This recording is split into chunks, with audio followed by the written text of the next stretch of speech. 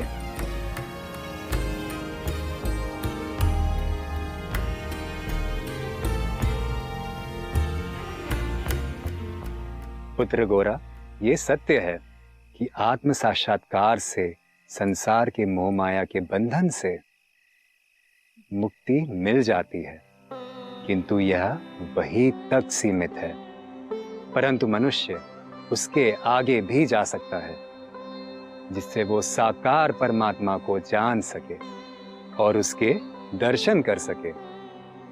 यह सर्वोपरि है और यह केवल प्रेम और भक्ति के मार्ग से ही प्राप्त हो सकता है। साकार भगवान के प्रति प्रेम भावना तथा उस भक्ति रस को मनुष्य के हृदय में समावेश करना ही मेरा उद्देश्य है,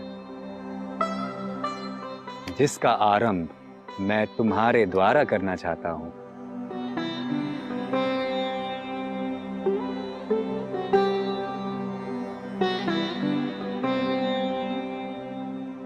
गुरुदेव, साकार भगवान क्या है? ज्ञान की स्थिति निराकार तक है, अर्थात भगवान से प्रेम हो जाना। मैंने यही आज्ञा अपने शिष्य ज्ञानी नाथ को दी है। आने वाले समय में वे भी ज्ञान और योग में भक्ति का मिश्रण करेंगे। योग पंथ, जिसे अष्टांग योग कहते हैं, अर्थात व्रत, नियम, आसन, प्राणायाम, प्रत्याहार, धारणा, ध्यान और सबसे अंत में समाधि से आत्म साक्षात्कार होता है। भगवान से साक्षात्कार नहीं होता। जन्म मरण माया से मुक्ति तो मिल जाती है, परंतु भगवत प्रेम की प्राप्ति नहीं होती। पुत्र, आत्म साक्षात्कार निज सुख है। आत्मा परमात्मा का अंश है, इसमें प्रकाश कम है। जैसे असंख्य जुगनू एक साथ होकर सूर्य जैसा उजाला नहीं दे सकते, वह केवल सूर्य ही कर सकता है। उसी प्रकार प्रेम भक्ति भगवान की प्राप्ति करा सकती है, जैसा कभी राजा जनक के साथ हुआ था। वे आत्म साक्षात्कार कर चुके थे, परंतु जब उन्होंने श्री राम को देखा, वे सब भूल गए। स्वयं श्री हरि उनके सामने थे, तब उनके लिए आत्म साक्षात्कार का कोई मोल नहीं रहा। यही साकार तत्व की प्राप्ति है।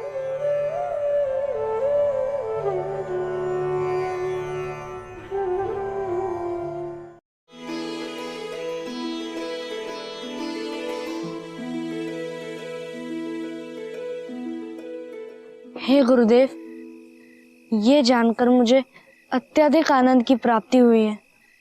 मैं आपको प्रणाम करता हूँ।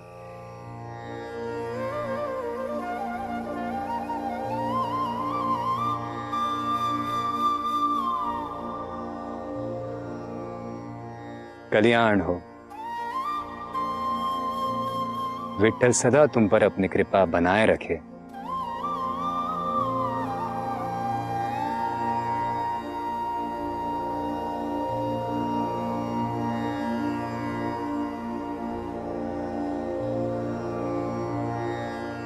पुत्र, अब जो मैं कहता हूं उसे ध्यान से सुनो। जी गुरुदेव। योग और ज्ञान का पद बहुत कठिन है, फिर भी यदि कोई इस पद पर चलता है उसे मुक्ति मिल जाती है, पर हरि प्रेम का सुख नहीं मिलता।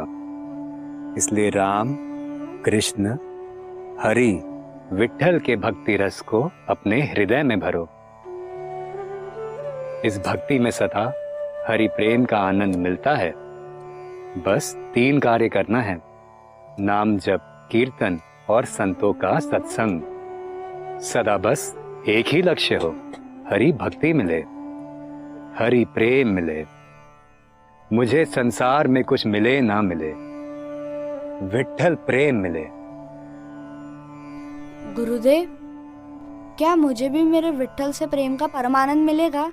आत्म साक्षात्कार से निजानंद प्राप्त होता है, परंतु आत्मा से अनुराग हो जाए तो परम आनंद मिलता है। जो सुख श्री कृष्ण की भक्ति में है, श्री राम से अनुराग में है, वही परमानंद है। और ये निराकार ब्रह्म के आत्मज्ञान से भी उत्तम है। मैं ये बात अपने अनुभव से कह सकता हूं, परंतु प्रेम भक्ति महासुख है। जो सुख श्री कृष्ण की भक्ति में है, श्री राम से अनुराग में है, वही परमानंद है, परम सुख है। सदैव स्मरण रखना गोरा, संसार में विठ्ठल ही सत्य है और कुछ नहीं।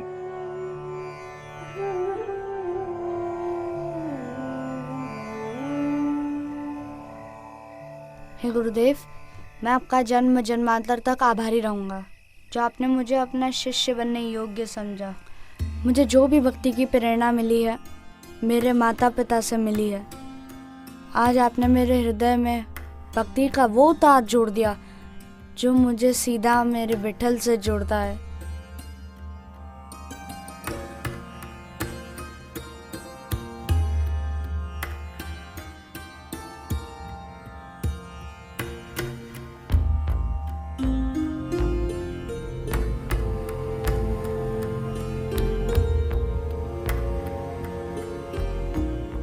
राम कृष्ण हरि विठ्ठल की प्रेम भक्ति रस को हृदय में भरकर भक्ति गीत गाओ।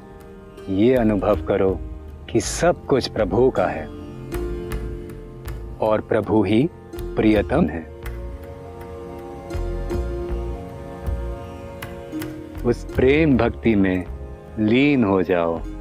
इससे अधिक कोई दूसरा सुख नहीं और प्रभु भक्ति का इससे सरल कोई मार्ग नहीं।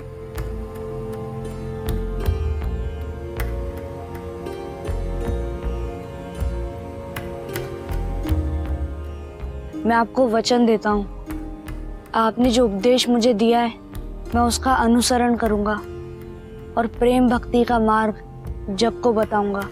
गोरा, अब हमारा प्रस्थान करने का समय हो गया है।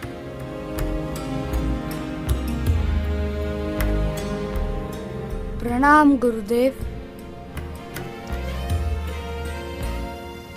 कल्याण हो।